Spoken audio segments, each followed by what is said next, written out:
Welcome back to the programme. We're going to continue with that breaking news now. The question, of course, is it the breaking news we've all been dreading? The US Coast Guard has said that a debris field has been found in the search area for the missing Titanic submersible and that experts are now analysing that data. Rear Admiral Roger Lane-Nott, who's a former NATO commander, joins me on the programme again. Simon Boxall, a lecturer in oceanography, remains with me. Rear Admiral, thank you for coming back. Obviously, the scenario has changed, but still we're not 100% sure that this debris field is Titan, are we?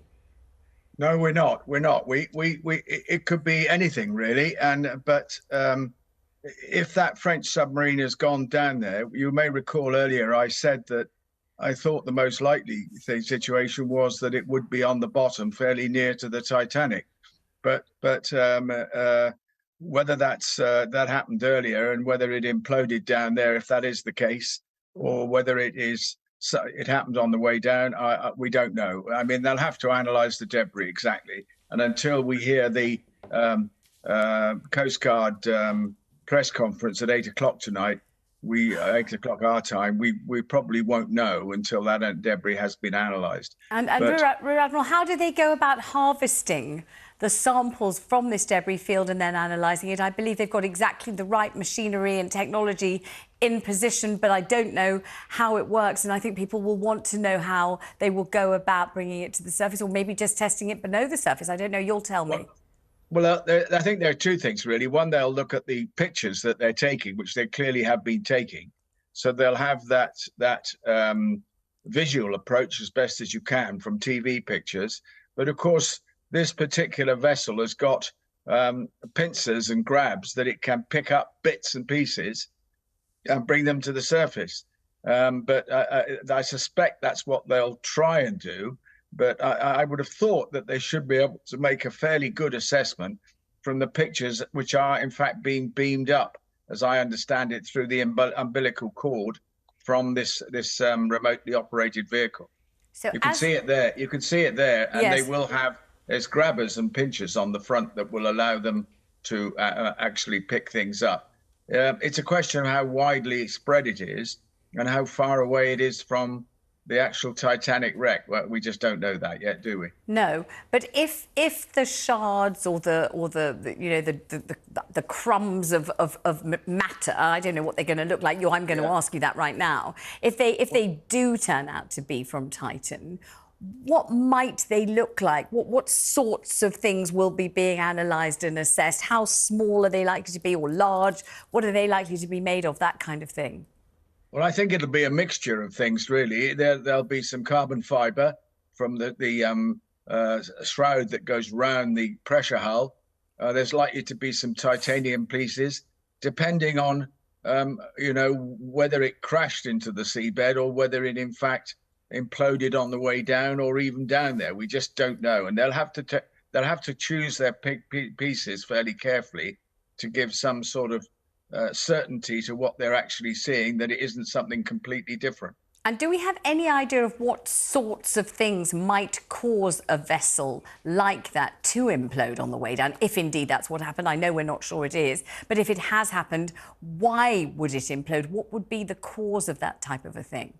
Well, it'll either be a hull failure or some form of a mechanical malfunction, or I mean, you can speculate as long as you like here, but effectively, if there was oxygen on board, if there was electrical sparks, if they had any power, that could have caused a fire that would have heated up, and then it would have broken up. So it's too difficult to speculate, but there's all sorts of things. But I think the important thing is to get really good TV pictures, which they will be doing, and for this submersible to grab some relevant pieces, big enough to be able to see whether it's pieces of titanium, pieces of fiberglass, other bits of equipment.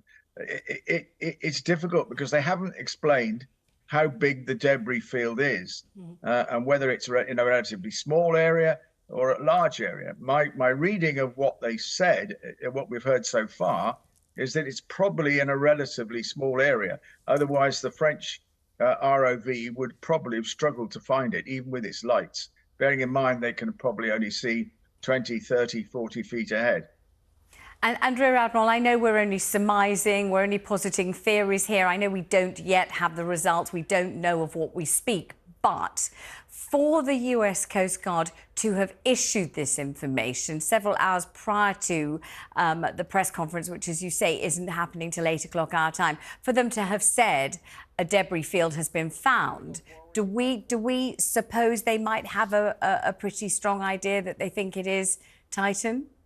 Well, I personally say I don't think they would have given that out if they didn't have a pretty strong idea of what it was or what it might be, and they're just not prepared to speculate until they've analysed it a bit more. And that's perfectly reasonable, really. We've got to give them time to actually assess what they've actually seen. You've got a TV picture, and that's about it, really. Yes.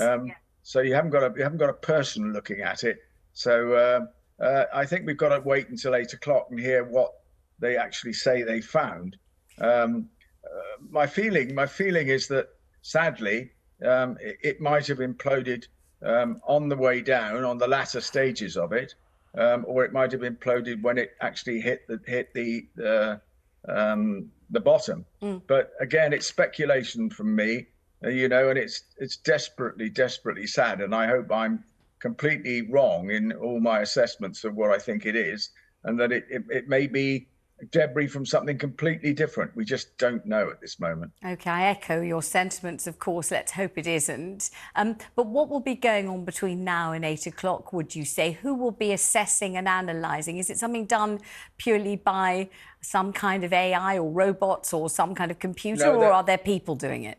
Well, there'll be an initial assessment, I suspect, in the French ship, because they will have all of the recordings of the video from the submersible.